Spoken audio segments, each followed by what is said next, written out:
Kain po tayo, guys. Kain.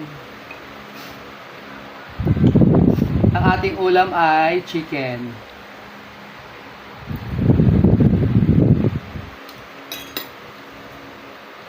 Chicken, guys.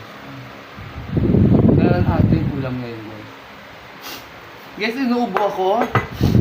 May nagpaalala sa akin, guys.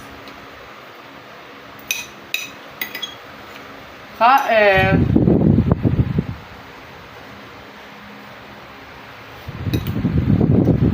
Guys, good morning, good afternoon, guys.